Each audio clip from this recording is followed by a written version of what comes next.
এই জামা কাপড়গুলো ভিজিয়ে নেবো, ভিজিয়ে নিয়ে তারপরে হচ্ছে ভিজিয়ে রাখবো না, এগুলো ডেলি পরে তো ডেলি কাচা হয়, জাস্ট সার্ফে চুবিয়ে ভালো করে ডলে নিয়ে করে নেবো। কাপড়টা তুলে দিই।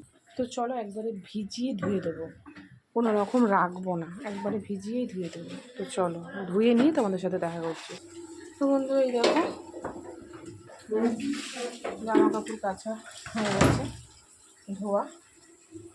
এবারে মাছটা, চলো মাছটা দেখি মাছটা কি বলছে। ঝোল একদম কম হয়ে গেছে, মাছ সেদ্ধ হয়ে গেছে। এইবারে আমি সর্ষে বাটা দেবো। তোমাদের সাথে এর আগেও রেসিপি শেয়ার করেছি। তো দেখো সর্ষে বাটা দিয়ে দিয়েছি, বেশিক্ষণ কি করবো না।